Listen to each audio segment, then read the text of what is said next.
আসসালামু আলাইকুম। আমার মনে হয় আসলে রিয়াল মাদ্রিদের এই যে অসম্ভব কামব্যাকের যে হিস্ট্রিটা বা আমরা যুগ, যুগ ধরে দেখে আসতেছি যে রিয়াল মাদ্রিদ কামব্যাক গুলো করে এবং হোক সেটা আপনার হোম গ্রাউন্ড হোক সেটা অ্যাওয়ে গ্রাউন্ড। এই যে কামব্যাক গুলো করে, এই কামব্যাক গুলোকে আমার কাছে মনে হয় আসলে পিকাসোর আঁকা প্রিন্টিং এর মতো অথবা কার্লোস রসের আঁকা সেই প্রিন্টিং। তা নাহলে এত নিখুঁতভাবে কিভাবে পারে এরা? এরা কেন পারে? মানে শুধু রিয়াল মাদ্রিদ কেন পারে এইগুলাই রিয়াল মাদ্রিদ কেন পারে কামব্যাক করতে? গতকালকের ম্যাচটা সেমিফাইনালের প্রথম লেগ অ্যাঞ্জেল অ্যারেনাতে আপনি বায়ার্ন মিউনিখের মাঠে এত দর্শকের সামনে বায়ার্নের দর্শকের গতকালকে যে মানে মোহমুহ প্রেশার ছিল, এই প্রেশার সিচুয়েশনে রিয়াল মাদ্রিদ যেভাবেই করে ম্যাচটা বের করে নিয়ে আসছে, এটা সত্যি রিয়াল মাদ্রিদের পক্ষেই পসিবল। এটা সত্যি রাজকীয় রিয়ালের পক্ষেই পসিবল। ভিনিসিয়াস জুনিয়রকে যখন ৭ নম্বর জার্সিটা দেওয়া হয়, এই রিয়াল মাদ্রিদের ৭ নম্বর জার্সি, তখন অনেকে কথা বলছিল যে ক্রিস্টিয়ানো রোনালদোর ভারটা কি সে বহন করতে পারবে? বলছিল কিনা? বলছিল। বাট সে কিন্তু প্রুভ করতেছে প্রত্যেকটা ম্যাচে। আপনি দেখেন সেমিফাইনালের ১ম লেগ, ২য় লেগ, কোয়ার্টার ফাইনালের ১ম লেগ, ২য় লেগ এবং সেমিফাইনালের ১ম লেগ বায়ার্ন মিউনিখের মাঠে যে গোল করছে, সিটির মাঠে যে গোল করছে, বার্নাব্যুতে গোল করছে।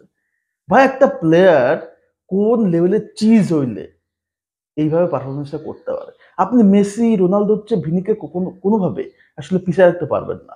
এই বয়সে।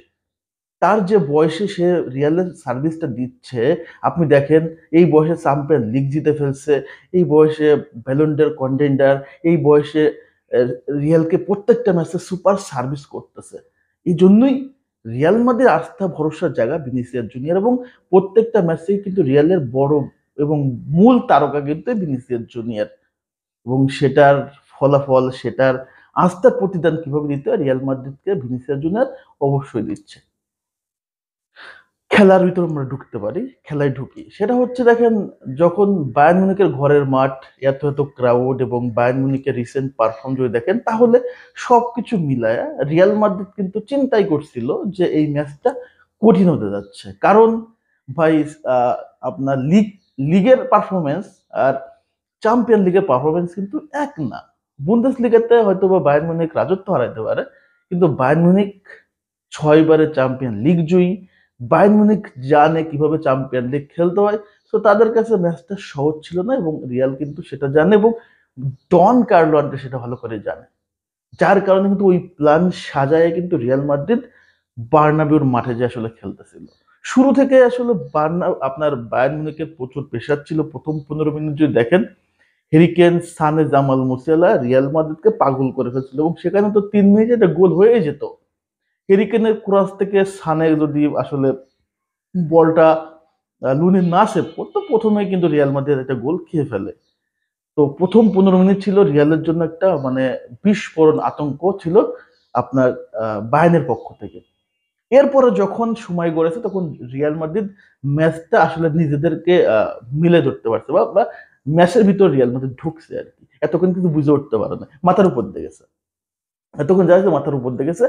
১৫ মিনিট পর থেকে মনে হচ্ছে রিয়াল মাদ্রিদ ম্যাচে মনে হয় ঢুকলো। এরপর থেকে রিয়াল মাদ্রিদ আক্রমণ শুরু করে, আক্রমণ সাজানো শুরু করে, লং পাস দেওয়া শুরু করে। তবে ২৪ মিনিটে মিস্টার ফুটবল, রিয়াল মাদ্রিদের না, ফুটবল ইতিহাসের মিস্টার ফুটবল খ্যাত আহ আধুনিক ফুটবলের অন্যতম সেরা কারিগর, মিডফিল্ডের মনে করেন কারিগর, ক্রিয়েটিভের কারিগর, টনি ক্রুজের একটা অসাধারণ পাস।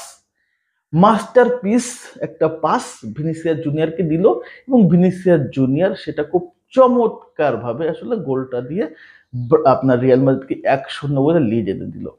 ফার্স্ট হাফে আরো ২ টা দলই ভালো সুযোগ পাইছে বাট সুযোগগুলোকে কেউ গোলে পরিণত করতে পারে না। ফার্স্ট হাফটা আপনি দেখেন এখানেই সাদা কালো যে ১-০ রিয়াল মাদ্রিদ।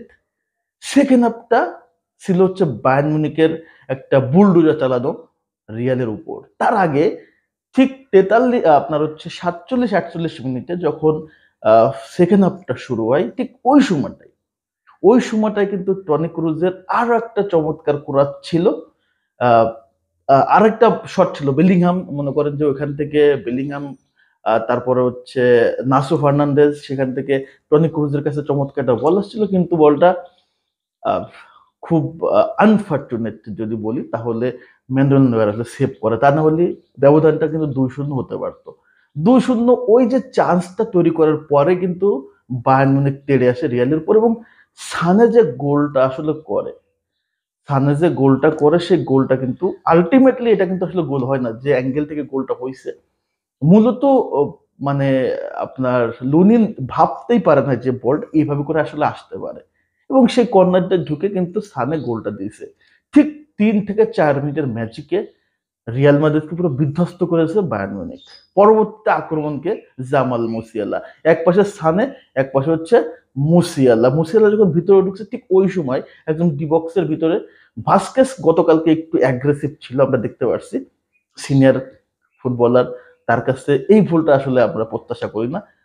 তারপরেও তার সামনে যেহেতু কেউ ছিল না মুসিয়ালা, সো ওই সময় ফাউল করা ছাড়া কোনো উপায় ছিল না। তো ফাউলটা করছে এবং রেফারি একদম ফেয়ার পেনাল্টি, এখানে আসলে কোনো ডাউট নাই, ফেয়ার পেনাল্টি ছিল, এবং সেইখান থেকে গোলটা পেয়ে যায় আপনার হেরিকেনের শটে, পেনাল্টি স্পট কিকে, এবং বায়ার্ন মিউনিখ 2-0 আগায় যায়। যখনই আসলে রিয়াল মাদ্রিদ পেছনে পড়ে যায় তখন কিন্তু বায়ার্ন মিউনিখ আরো আরো হিংসাত্মক হয়ে ওঠে, বাট এই সময়টায় রিয়াল কিন্তু কখনো ঘাবড়ায় যায় না, রিয়াল কখনো প্রেসার আসলে নেয় না। আমি দেখছি যে আপনি যত রিয়ালকে প্রেসার দিতে চান, প্রেসার কুকার রান্না করতে চান, আপনি রিয়ালকে স্বাভাবিকভাবে দেখবেন, কার্লোকে স্বাভাবিকভাবে দেখবেন। যখনই আসলে দেখতেছে কার্লো আনচেলত্তি যে রেজাল্টটা বায়ার্নের পক্ষে চলে যাচ্ছে, ঠিক তখনই তার মাস্টার ট্রিক্সটা কাজে লাগালো, কিছু প্লেয়ারকে সে আসলে চেঞ্জ করলো, রিপ্লেস করলো। আমরা এই সেম রিপ্লেসটা দেখছিলাম হচ্ছে সিটির সাথে প্রথম লেগে রিয়ালের ঘরের মাঠে, যখন সিটি 3-2 আগায় যে ঠিক সেই সময়টাই ব্রাহিম দিয়াজ এবং লুকা মডরিচকে মাঠে নামে, এবং সাথে সাথে কিন্তু খেলার মোড়টা চেঞ্জ হয়ে যায়। সেম ভাবে গতকালকে যখন টনি ক্রুজকে উঠায় নিল, সেখানে নামালো কাকে? লুকা মডরিচকে, এবং বেলিংহামকে উঠায় নামালো কাকে? আপনার ব্রাহিম দিয়াজকে। যখন এই দুটা প্লেয়ার নামলো তখনই কিন্তু আক্রমণের ধারটা চেঞ্জ হয়ে গেল, আক্রমণের ধারটাই চেঞ্জ।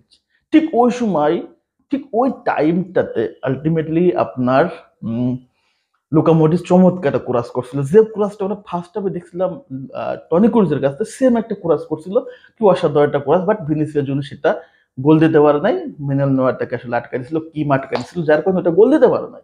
কিন্তু পরবর্তী আক্রমণটাতে একদম রদ্রিগো ফুল চলে যায় হচ্ছে ডিবক্সের ভিতরে, এবং তার ভিতরে কিম রদ্রিগোকে আসলে ফাউলটা করছে। এই ফাউলটার পক্ষে আসলে আমি না, কারণ কিমের এই ফাউলটা করার দরকার ছিল, তার সামনে ডাইক ছিল, তো ডায়ার যখন সামনে ছিল সো তার এখানে ফাউল করা দরকার ছিল না, এবং সেখানে একদম ক্লিন একটা আসলে পেনাল্টি, এবং সেখান থেকে ভিনিসিয়াস জুনিয়র স্পট কিকে গোল, রিয়াল মাদ্রিদ কামব্যাক। এটাই বলি যে এরা কিভাবে পারে, কখনো নার্ভটার আসলে কন্ট্রোলের বাইরে যায় না, তার নার্ভ কন্ট্রোলই রাখে, সেটা হোক রিয়ালের মাঠে, হোক সেটা সিটির মাঠে, হোক সেটা লিভারপুলের মাঠে, হোক সেটা বায়ার্নের মাঠে, what ever, it's Real Madrid, it's Real Madrid. তো যার কারণে রিয়াল কখনো তাদের খেলার কন্ট্রোলটা হারায় ফেলে না, যখনই যে কোনো পরিস্থিতিতে তারা কিন্তু ম্যাচের রেজাল্টটা পক্ষে নিয়ে আসে, এবং দুর্দান্ত একটা ম্যাচ দুইটা দলের জন্যই, দুটা দলই আসলে জিতার জন্যই খেলছে, কারণ দুটা দলের চ্যাম্পিয়ন দল, এখানে কেউ কাউকে ছাড় দিবে না, এটা স্বাভাবিক। তবে বায়ার্নের জন্য একটু অ্যাডভান্স হতে পারতো যদি গোল এক ব্যবধানে আগে থাকতো, যেহেতু সমান সমান। সো রিয়ালের ঘরের মাঠ সান্তিয়াগো বার্নাব্যুর ইতিহাস তো সবাই জানে, সেখানে যে আসলে রিয়ালকে আহ, আটকানো, রিয়ালকে হারাই দিয়ে আসাটা কঠিন, অসম্ভব না, তবে আসলে কঠিন। তো রিয়াল মাদ্রিদ কিন্তু ফার্স্ট লেগ সেমিফাইনালের মোটামুটি তারা কিন্তু সাকসেস, তারা কিন্তু ড্র করার জন্য যায় নাই, তারা কিন্তু ড্র করার উদ্দেশ্যে যায় নাই, ঠিক আছে। তবে এই ম্যাচের রেজাল্ট যদি বায়ার্ন 2 এবং রিয়াল 1 হতো, তাহলে খেলাটা কিন্তু সান্তিয়াগো বার্নাব্যুতে গেমটাই চেঞ্জ হয়ে যেত, গেমটা ঘুরে যেত। তখন বার্নাব্যুতে রিয়ালের দাপটটা আমরা দেখতে পারতাম, যে আমরা যখন সিটির এগনেস্টে গত সিজনে 4-3 হারে আসলাম, তখন কিন্তু রিয়ালের মাঠে রিয়াল যে কিভাবে আসলে দাপট দেখাইছিল, কামব্যাকটা কিভাবে করতে হয়, আমরা এই দাপটটা হয়তো বা বায়ার্নের এগনেস্টে রিয়ালের মাঠে দেখতে পারতাম।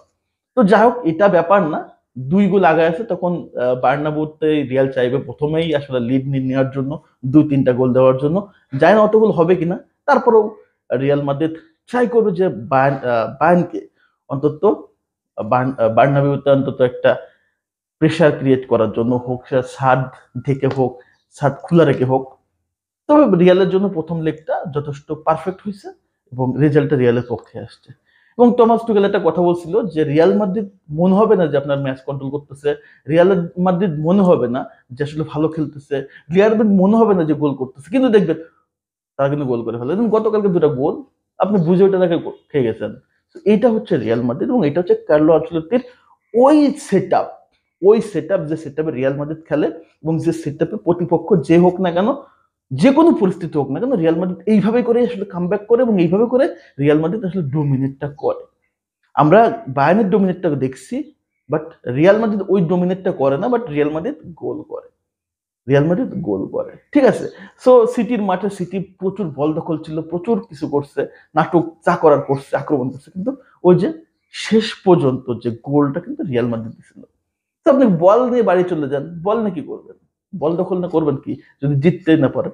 তবে রিয়ালের গতকাল দুইটা আপনার ডিফেন্স, আপনার দুইটা ফুল ব্যাক, এটা হচ্ছে লেফট রাইট, এই দুইটাই কিন্তু রিয়াল মাদ্রিদকে গতকালকে খুব ভুগাইছে এবং যেখান থেকে সানে এবং জামাল মুসিয়ালা প্রচুর আক্রমণ করছে। আশা করব নেক্সট ম্যাচে কারভাল যদি ব্যাক করে এই সমস্যাটা হবে না, এবং ডেভিড আলবা থাকলে অন্তত এই সমস্যাটা হতো না। কারণ মেন্দি এবং হচ্ছে আপনার ভাস্কেস দুইজন কালকে সুপার ফ্লপ ছিল, যার কারণে এই আক্রমণটা তারা করতে পারছে। আদারওয়াইজ কিন্তু কালকে বায়ার্ন মিউনিখ একটা গোলও করতে পারে না। তো যাই হোক, সমস্যা ভুল সবকিছু মিলেই ম্যাচ এবং সবকিছুই মিলেই আসলে রিয়াল এবং বায়ার্নের একটা চমৎকার ক্লাসিকও আমরা দেখলাম এবং শেষ পর্যন্ত গোল শূন্য ড্রতেই গতকালকে ম্যাচটা শেষ হলো। গতকালকে ম্যাচটাতে রিয়াল এবং বায়ার্ন মিউনিখের ম্যাচটা কেমন লাগছে, আসলে অ্যাডভান্টেজ কারা পেলো, অবশ্যই কমেন্টস করে জানাবেন। এবং যদি রিয়ালের ফ্যান হয়ে থাকেন এবং ভিডিও যদি ভালো লেগে থাকে ফলো করে পাশে থাকবেন। সবাই ধন্যবাদ, আসসালামু আলাইকুম।